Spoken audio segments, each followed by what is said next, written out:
are Starling, and this is Queen City Fame, where we put the Q in Queen and the F in Fame. From award shows to celebrating Maya Angelou, to Democratic conventions for former President Bill Clinton. His energy takes you higher. He inspires. Let's meet the CEO of Inspire the Fire. Hi, Dennis. What's up? What's up? That's a hell of an intro right there. Oh yeah, it's all about you.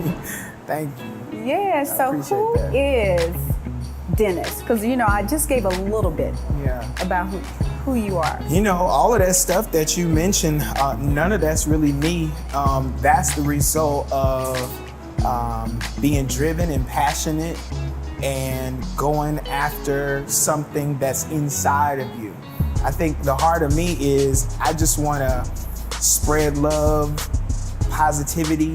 I want to make a difference. I want to leave my mark, establish a legacy, and make beautiful music and make a lot of people laugh and jump and sing. I just want to spread more love around the world. So I think that's who I really am.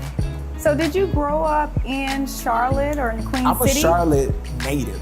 You are a Charlotte native. Very few. I know, and I haven't moved anywhere. I've been here, I grew up on the east side, so right now I'm we kind of in my old stomping ground, Went to Devonshire Elementary, and then we moved on to the university area, and then I wound up going to Northwest School of the Arts for middle and high school. So you won the 9th annual BMI John Lennon Scholarship. Yeah. This was out of control? Yeah, so what's crazy about that? Okay, so I was in college by this time. Okay. And so I went to Catawba College, which is in Salisbury, North Carolina, which is actually where I'm an adjunct professor now. So I teach 2 music classes up there. But my senior year at Catawba College, my professor, told us about this songwriting competition. It's a national songwriting competition.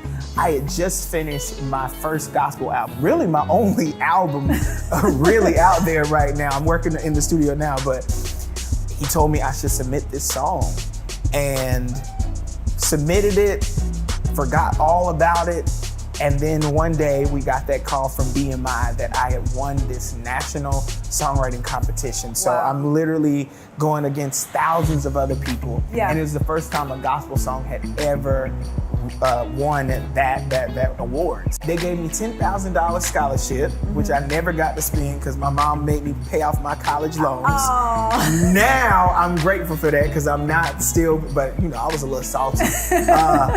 And they flew me out to LA. Right. So here I am, kind of a church boy. I'm out there in LA, in Hollywood. I'm meeting the producers for Mariah Carey. I'm seeing the Black Eyed Peas across the room. I'm meeting Neo, all of these amazing artists who are changing the game. And here I am. Yes. So that's from the Queen City. From the Queen Representing City. though. You have to. So you're the CEO of a nonprofit organization called Inspire the Fire. Yeah. And this is incredible to me because you're an entertainer, you're a singer, you're a songwriter. You chose to put your efforts into youth. Right. You could have been the face Right. of the organization. You could have created Inspire the Fire and let someone else take the reign, and you just do the commercial. Yeah. Low key, I still be wishing, man, look, maybe I should have did this differently. Yeah. But I was 17 when I started this. So when I started it, it was because I was a teenager and I was so bored. There was nothing to do, and even though I had a strong church upbringing, you know how the summers are when there ain't nothing to do for young people. That's right. People getting into a lot of stuff. Yeah. But I always had to get to music. So therefore, I had this idea along with my friends, let's have a music workshop, invite as many vocalists as possible. And I only expected maybe, 30, 40 people to come, maybe the young people who I was working with at the time. But to my surprise, we had 150 teenagers the first time. The very first time? The very first time. Wow. And it was an amazing turnout, and that's when I knew, like, wow, like, we may have something here. So I did it again the next summer. Okay. More young people. Then I did it again the next summer, even more young people. And every time that we did it, we added another element to it. So by the third year that we did it, they was like, Dennis, you know that I sing and I dance. So I was like, cool, go choreograph a piece to what we singing. Right. And now 16 years later, it's a full production with singing, dancing, acting, step, visual arts, poetry, rap. Right. And we like 400 deep into something. So I'm gonna do a throwback. Okay. You work with New Kids on the Block. Yeah, that's crazy. How did that happen? You know what? What's so crazy is, there's a saying in one of my favorite books that says your gift will make room for you, right? And that's kind of been my story my whole life. So because of my gift with being able to pull together great vocalists and coach them, like, it made a name. So by the time when they started going on their tour, when they came to Charlotte, they was like, we need a gospel choir for 3 songs on our set. And somehow or another, my name got thrown up in the mix, and it's like, call Dennis Reed. So we got that call. I pulled together my singers. I pulled together some other group of singers because we wanted it to be a mixed group. Right, exactly. And here we are in the Hornets Arena, 10,000 people singing with New Kids on the Block. You had an honor to play for Miss Oprah Winfrey, celebrating the life of Miss Maya Angelou. Yes. And, B.B. Winans. Yeah. Dorinda Clark. Yeah. Stephanie Mills. Yeah. Common. Yeah. Donnie McClurkin. Yep. I love that song, Stand. We sung that night. You sung that night? Yeah, we did. How was that experience being in the room with all of these amazing people? It was beyond belief. And I say that as a figure, as a saying, but then at the same time, it was believable. Because when I close my eyes and when I dream about where I see myself, I've always seen it in these arenas. But the strange thing is, when you actually wind up in the place that you always dreamt, it's still like, oh my God. Yeah. Like when I got that call that night from B.B. Winans, it was like 9 or 10 o'clock at night. And it's like, this is B.B. Winans, da-da-da-da-da. And I'm like, okay, cool. It's like, we want to know if you can, Dr. Angelou is having her 83rd, I don't know, if 85th or something birthday. We want to know if you could be the performers that night. I said, let me think about it. I was like, hey, yeah, I'm good. Exactly. I'm down. Right. And so we had to prepare within a few days. Like, I think we had a week to prepare, and we had like 20 songs to learn. 4 songs was in African. We're performing with all those names that you named. We're also performing with people from Broadway. Stephanie Mills. We sung her famous song from The Wiz. Wow. Like, it was amazing. And then in sound check, when we were sound checking, boom, boom, boom, and my back was turned towards, but I saw my singer's face light up like, oh my God. I was like, what's going on? It's like, Oprah just walked in. I was like, oh exactly. God. Exactly. And then she comes in, we kill it, we do our thing for sound check, and she's like in awe. Yeah. She's like, oh my God, like y'all are killing it. That night we got like 4 standing ovations. Wow. And she was really amazed. And what was so amazing about it, we made such an impression that, 2 or 3 years later, after Dr. Angelou passed, we got the call again to, help Oprah and the world mourn and celebrate the life of Dr. Angelou. Now, your song, Necessary. Now, I was telling you earlier, I heard that song 6 months ago. And it was Fantasia singing it. And I cried, literally cried. Wow. He wrote this song, you guys. It goes like this. Yeah. I am who I am today because God used my mistakes. Didn't know it was you. Did not have a clue. I was just, oh yeah, he's playing the piano. That's great. You know how you do.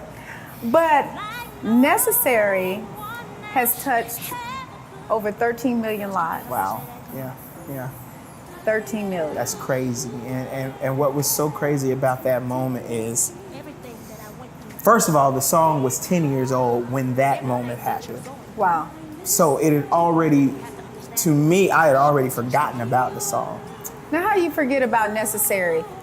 YouTube views 13 million, and there's all other. Well, I'm saying before it was 13 million, I recorded it, 10 years before that when I was still in high school. This is how it happened, okay? I'm doing vocal coaching. Fantasia says, I want you to go on tour with us. So then, I say, okay, cool. But she says, I know you're vocal coaching, but we don't need a vocal coach on tour because you've already done that. Can you help us with wardrobe? I say, I don't know nothing about wardrobe. I'm the type of dude, don't judge me at home, but I'm the type of dude that does the smell test before I put clothes on. Right. All right? In order for my clothes to be ironed, I just put it in the dryer. Like, you want me to take care of all the wardrobe for the whole tour? Right. But I was like, okay, God's creating an opportunity. I did it, boom, boom, boom. Midway through the tour, where Fantasia's feeling low, I had already worked with the singers on our last rehearsal date before tour, and I taught them a little piece of Necessary. And they were already in their room and said, Dennis, you gotta come in here. You gotta let Fantasia hear this song that you taught us. It's like, I don't wanna do that because I ain't trying to get in trouble with the tour manager. Right, exactly. Like you're trying to pitch. Right. Yeah. So, but Fantasia said no. It just so happens that a piano was in the room that day. Anthony Hamilton was on stage, so we was waiting for our moment to go on. Get on that piano, we start singing it, and the Spirit of God just moved. And before you knew it, they took out their phones, and she was like, we have to share this with the world. And I didn't expect it. So before you knew it, we had 1 million views, 2 million views, 3 million Now views. this was on Facebook Live. Yeah, this was on Facebook Live. Now what blew my mind was the next day when we're traveling to the next city on the tour bus, I get a call from Billboard magazine saying, Dennis, you just made Billboard history because your song is considered catalog music because it's so old. Never before has a catalog song gone from like how many you sold to being the #1 most downloaded song in one day. In one day. Wow. And so I was like, wait a minute, I don't even have a record deal. Right, I need a record deal. I don't even have a record deal. I wasn't prepared for this moment. I didn't make this moment happen. This is something that God created. And so I guess what I'm trying to say is for people that's at home that's trying to figure out how to make a moment happen, only thing you got to do is like get in where you fit in, like literally do the gift, literally do the thing that just comes out naturally, and then it just happens. Because you were there for wardrobe. I was there for wardrobe. Not to let Fantasia hear this beautiful Not song. exactly. And now, even though that moment happened 2 years ago, people are still talking about it. Yeah. And what I'm so excited about is we have an official recording that we're gonna release very, very soon. Oh, that's awesome. So people can really hear like a professional recording of that entire moment. So Now, Inspire the Fire is 16 years now? 16 Going on years 16 this summer. years. Yeah. This summer Yeah, going yeah. on 16 years. Yep. When you started Inspire the Fire, did you think at any moment that it would be 16 years later and you're still so involved with the youth? No, I didn't. I did not know that it would be 16 years later and still doing it. But here's the crazy thing about it. For as many moments that I've really wanted to quit and give up, because sometimes, people look at it and they read off this list of accomplishments and stuff. It don't feel like that. You know what I'm saying? Right. When you're in everyday life, my gas tank still get on E. You know what I'm saying? You don't have anybody filling your gas tank up? Nobody filling that gas tank up when I still have my challenges. Being the CEO of an organization, you still have to deal with your board. You still have young people. Like, I'm the type of CEO that I'm dealing with the board, I'm doing these meetings, boom, boom, boom, but I'm still going to pick up young people from school. Like, Wow. I'm still going to, and not because, like, oh, I want this, like, oh, he's such a great guy, he loves the kids. No, I am so serious about, like, I literally want to see change in the world. I'm sick and tired Yeah. of looking on social media Yeah. and seeing these young people doing crazy stuff. That's why you need to be on social media more often Right. with your kids to Exactly. balance it out. Absolutely, absolutely. And so that's what we're doing. So I don't know where it comes from. I just think it's inside. It's something God planted in me, and it just has to come out some kind of way. Now you have your own Inspire the Fire Day. Yeah. Here that in was the Queen crazy. City. That's so crazy to me. Like, so how that happened was God blessed us to be able to go on America's Got Talent. Okay. So in 2012, I took about 14 young people on America's Got Talent. We are Inspire the Fire. Again, I'm not even into those reality show things, but I got a call.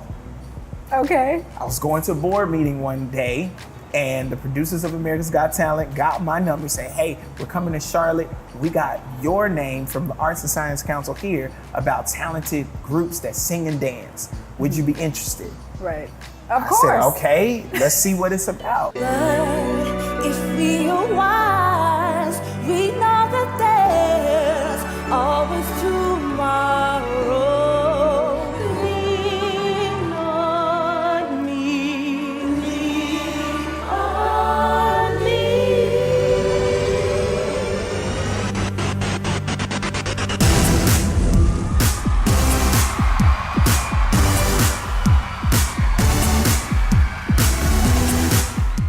Boom. Did that, made it all the way to the finals of that. That was an amazing experience. When was because that?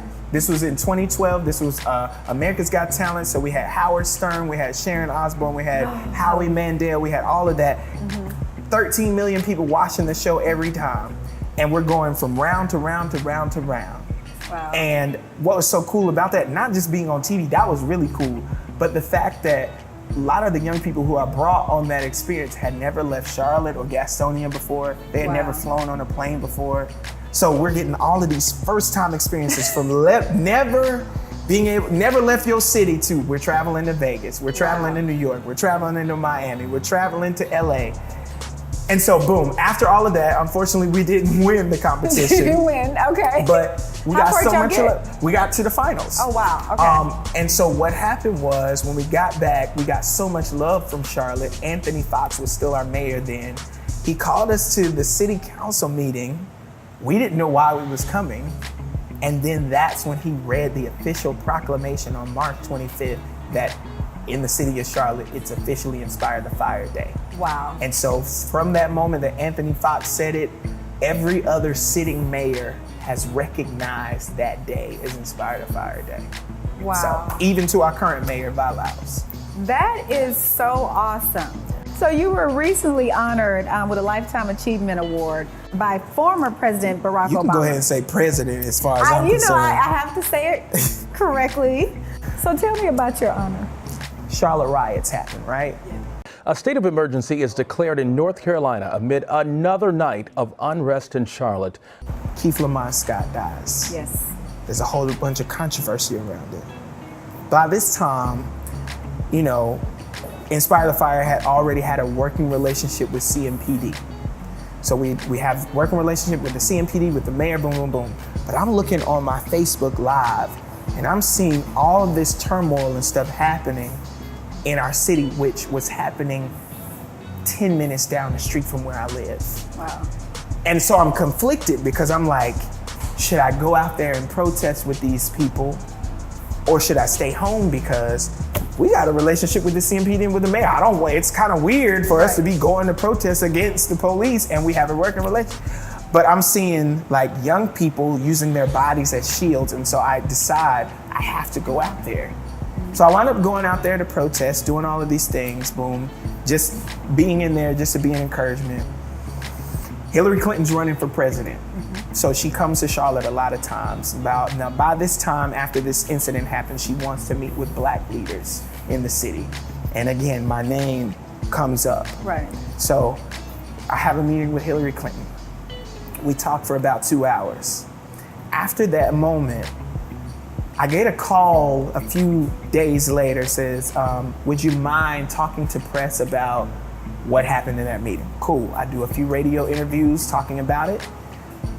And one interview leads to 3, to leads to 5, leads to 10. Right. And that's fine because I really want her to be president. And then maybe about a month or 2 later, I get a call and it's from someone on her campaign team. She says, Dennis, you've really made an impression on us, and President Barack Obama is coming to town on Friday. This is a Wednesday, right. and we think that you should be the one to introduce him. Wow. I said, wait a minute, first of all, y'all are talking about me? Because I was just in shock right there because right. I did my part, I didn't think anything else of it. But people are talking about you that you don't even know. Right. So that's why it's important to do like the best you can with everything that you do, because you don't know. Somebody literally right now might be talking about you in a higher place as setting up your next opportunity. That's right. So, boom. I said, are you kidding me? I dropped the phone. She said, okay. Gotta pick it back up. Right. She's like, but we need you to go ahead and write a speech because we want you to introduce the president, get it to us as soon as possible because we got to send it over to the press secretary.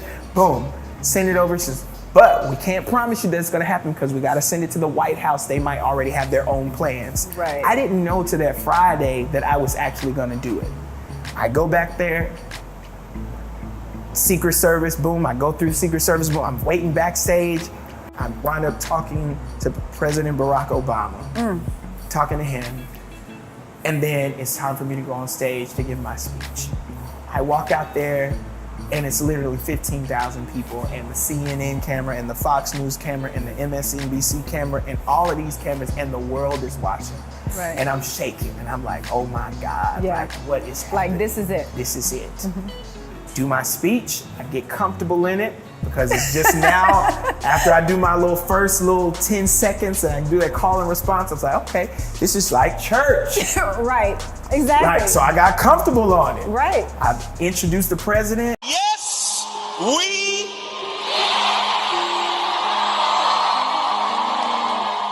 I have the task of welcoming to this stage a leader who's fought for us for 8 long years, who shattered the very stereotype of what it means to look like a president, who gave us rousing speeches that moved us to action and even serenaded our hearts with Al Green. I'm here to introduce a man who went to fight for us day after day. He's my president. He's your president. He's our president.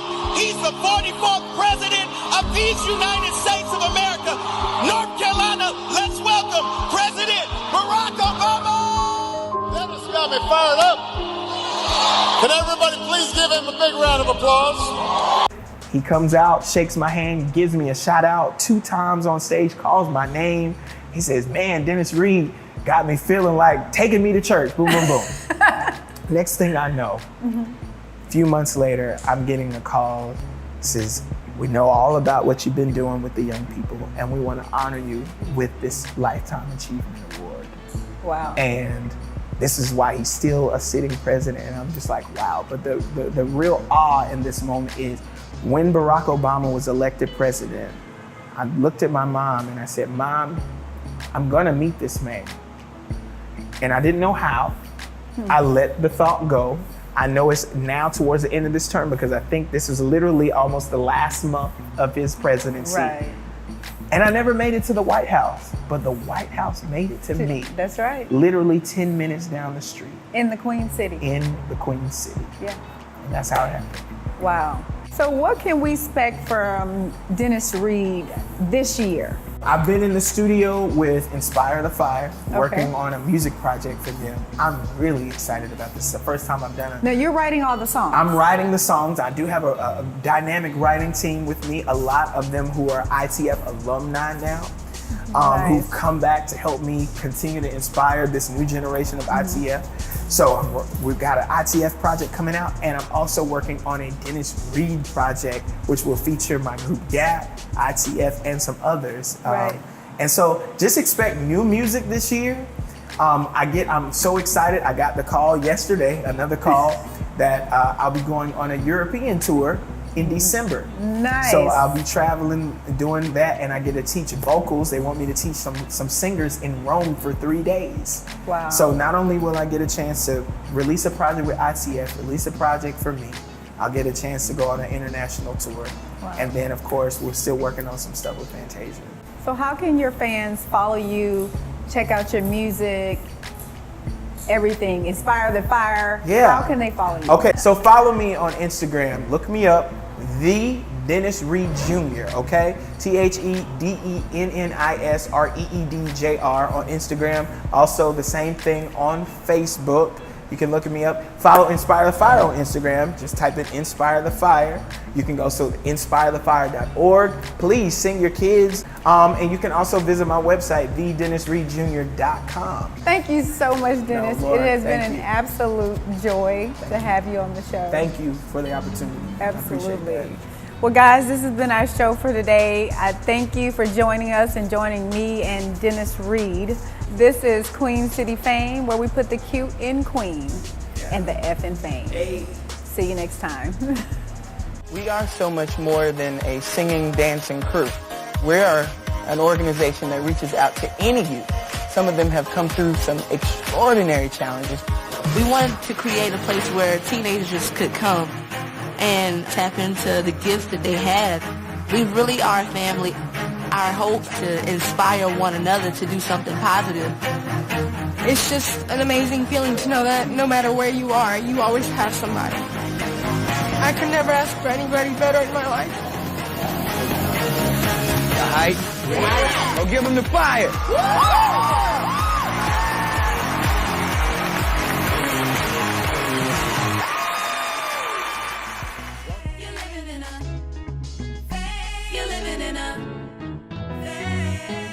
Queen City Fame serving up at the Mound. Make hits like the Panthers, pound after pound. Keep that southern energy, there's more to go around. Jay the God in the biz, and I'm coming for the crown. They know my name in the Queen City.